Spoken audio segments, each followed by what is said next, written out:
안녕하십니까. 맨눈으로 세상의 흐름 읽어드리는 Y타임스 정세 분석의 추복일입니다. 중국이 호주를 적극적으로 달래면서 교역을 확대하려는 움직임을 보이고 있습니다. 중국 외교부는 3일 중국의 칭강 외교부장이 전날 페니웡 호주 외무장관을 만나서 첨예한 외교, 무역 갈등을 겪은 뒤 최근 해빙기에 들어간 중국과 호주가 교류를 확대하고 의견 차이를 잘 처리하자는 데 합의했다. 이렇게 밝혔습니다. 칭강 부장은 중국과 호주는 양국 정상 간 말리 회담의 중요한 공감대를 잘 실행해야 된다 그러면서 서로의 핵심 이익과 중대한 우려를 확실히 존중하며 양국 관계가 안정된 추세로 갈 수 있도록 해야 한다. 이렇게 말했다고 전했습니다. 이어서 양국은 이 외교와 경제, 무역 등에서 대화와 협상을 재개했거나 회복했고 각급 대화와 교류를 계속 추진해야 된다 그러면서 양측은 의견 차이를 타당하게 처리하고 각자의 합리적인 우려를 잘 처리해야 된다라고 강조했습니다. 여기에 대해서 호주의 오왕 장관은 양국의 대화 메커니즘 회복을 전적으로 찬성한다 그러면서 양국의 경제, 무역 협력은 서로에게 이익과 혜택을 주고 호주는 중국의 투자를 환영하며 중국 기업을 평등하게 대할 것이다. 그렇게 약속했다고 전해집니다. 그런데 여러분, 사실 몇 년 전만 해도 호주와 중국 간의 관계는 정치, 경제적으로 아주 밀접했지요. 2019년만 해도 호주 내 외국인 유학생이 연간 40만 명 정도 됐는데 그중에 30% 정도가 중국인이었고요. 한 130만 명 정도의 중국 관광객이 호주를 찾아서 15조 원 정도를 썼다고 합니다. 그러니까 중국 의존도가 상당히 높았습니다. 상황이 이렇다 보니까 호주의 대중국 무역 의존도는 무려 35%에 달할 정도였습니다. 그런데 2018년 스콧 모리슨 총리가 취임한 이후에 호주를 제2의 중국으로 만들려 하는 이 중국의 외교 전략에 대해서 심각한 의문을 갖기 시작을 했고요. 경제적 의존도가 깊은 것을 악용해가지고 중국이 호주의 정치에 개입하려는 그런 불순한 의도를 갖고 있다는 걸 깨닫고 경계하기 시작한 겁니다. 그래서 이런 중국의 태도에 맞서서 대중국 외교 정책을 전반적으로 수정하기 시작했습니다. 호주 당국은 미국의 대중국 전략에 발맞춰서 이 화웨이의 5G 네트워크 참여를 금지했고, 그러니까 중국은 거칠게 반발했습니다. 그리고 중국을 향한 호주의 결정타는 2020년 4월 스콧 모리슨 호주 총리가 공개적으로 중국을 겨냥해서 코로나 기원 국제조사를 요구했습니다. 이때부터 양국 관계는 최악으로 치닫게 됩니다. 이에 대해 당시 청징의 호주 주재 중국 대사는 호주 언론과 인터뷰에서 호주가 중국에 대해서 계속해서 불친절한 태도를 유지한다면 중국 유학생들과 관광객들의 호주 방문을 제고하게 될 것이라 그러면서 호주 소고기와 그리고 와인의 중국 수입을 중단할 수도 있다라고 경고를 했습니다. 겁박을 한 거죠. 그리고 청징의 대사의 호주를 향한 경고는 현실화가 됐습니다.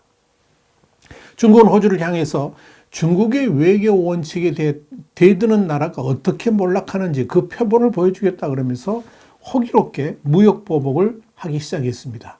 그리고 2021년 10월에는 이 호주산 석탄의 수입을 중단하고 11월에는 수입 제재 품목을 과일과 수산물까지 확대하는 등 압박 수위를 높였습니다. 그러나 중국에 드높았던 기세는 여기까지였습니다. 이후 호주의 대반격이 시작되었기 때문이죠.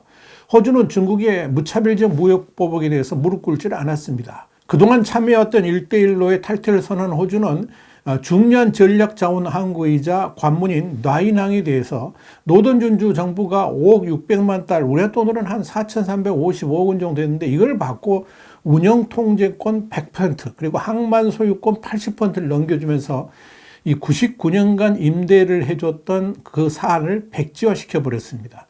중국 관영 언론인 황구시보의 후신 편집인은 호주는 신발에 붙은 껌 같은 귀찮은 존재라서 가끔 돌에 문질러줘야 된다. 그런 말까지 하면서 노골적으로 호주를 비하했죠.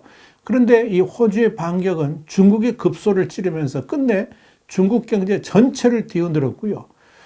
또 중국의 외교 및 국방 정책에까지 엄청난 영향을 끼치게 됩니다.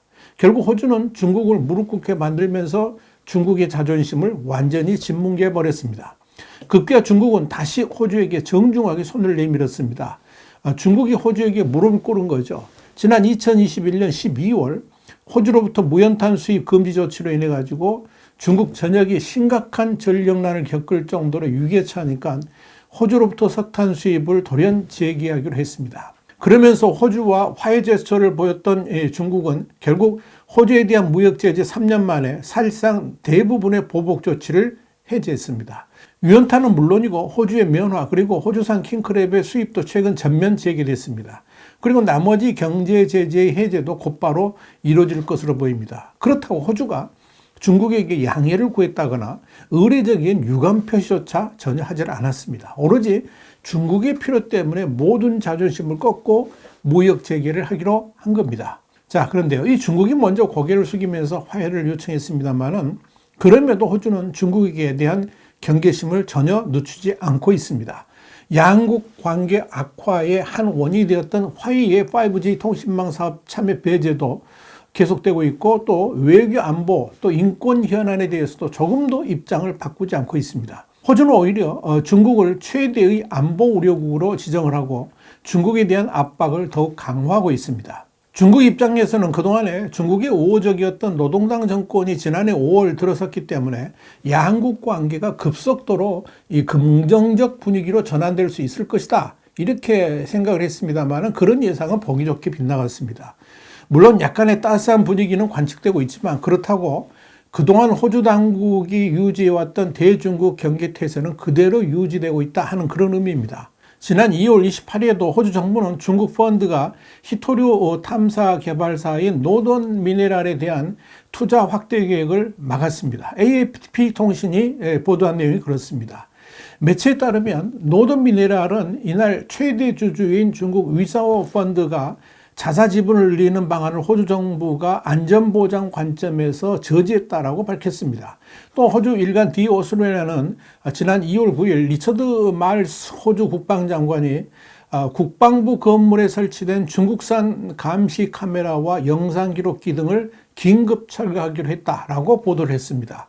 중국 공산당과 연계된 이 통신기업인 하이크비전과 다후아가 공급한 이들 감시 장치가 호주 국방부, 외교부, 법무부 이런 핵심 정부 청사 등에 1,000대가량 설치되어 있다는 것이 밝혀졌는데 이게 이제 의회 감사에서 확인됐기 때문에 그런 조치를 취한 겁니다. 이와 관련해서 호주 정부는 중국산 감시 장치를 통해서 수집된 자료가 해외로 유출될 가능성에 대해서 우려하고 있는 것으로 알려지고 있습니다. 디 오스트레일리아는 이어서 호주 국방부뿐만 아니라 외교, 법무부, 재정, 에너지 등 다른 정부 부서들도 실태 조사를 거쳐서 중국산 감시 장치에 대한 대대적인 철거 작업을 벌이게 될 것이다. 이렇게 전했습니다. 또 지난해 12월에는 미국과 호주 간의 외교 국방 2+2 회담 뒤에 이런 공동 기자회견에서 로이드 오스틴 미국 국방부 장관은 인도태평양 지역에서의 중국의 위협과 관련해 가지고 군의 순환 배치를 통해서 호주의 미국 군사력을 증대시킬 것이고 여기에는 폭격기 기동부대와 또 전투기, 미래의 해군과 육군의 순환도 포함된다라고 밝혀서 주목을 끌었습니다. 앞서서 호주 ABC 방송은 지난 10월 31일 미 공군이 호주 최북단 다인 틴달 공군기지에 핵무기를 탑재할 수 있는 B-52 폭격기 6대를 운용할 수 있는 대규모 군사시설을 건설할 계획이라 그러면서 이는 중국을 견제하기 위한 것이다. 이렇게 보도를 한 바 있습니다. 이렇게 호주가 국방력을 강화하는 이유, 바로 중국의 위협 때문입니다. 국가는 결코 홀로 존재할 수가 없죠. 특히 글로벌 시대의 국가는 더불어 함께 공존해야만 살아갈 수가 있습니다. 국제적 왕따 국가는 결코 미래가 없다는 의미죠.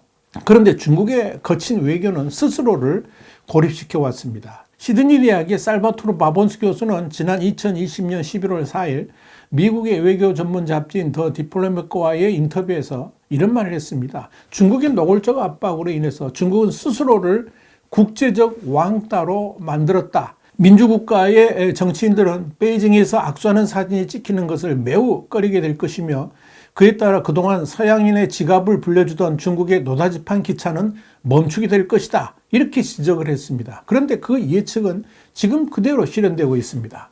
중국은 자신들의 잘못된 외교가 궁극적으로 국가의 몰락을 가져올 수 있다는 것을 알고 있습니다. 그래서 다른 국가들과 외교적 위대를 강화하려고 노력을 하지만 문제는 중국이 그런 경제적 교류를 국가 대 국가가 아니라 마치 주종 관계로서 경제적 외속국 취급을 하면서 과거 고대 중국의 피지배자 취급을 한다 그러면 이건 반드시 파탄으로 갈 수밖에 없다는 것을 호주 정부가 강력하게 우리에게 보여주고 있는 겁니다. 미국은 결국 강력한 중국 소외 정책을 구사하게 될 겁니다. 또 반중국 경제 체제를 구축해 갈 것이다 하는 그런 것을 우리가 분명히 인식해야 됩니다. 이는 어쩔 수 없이 중국의 경제적 고립으로 갈 수밖에 없다 하는 것을 의미합니다. 이걸 눈치챈 시진핑이 쌍순환이라는 이름으로 국내 경제 중심의 정책을 펼치겠다고 나선 거죠. 그렇게 해서라도 공산당 체제를 유지해 가겠다는 몸부림을 치고 있는 겁니다. 그것이 중국의 미래입니다. 와이타임 정세 분석이었습니다. 감사합니다.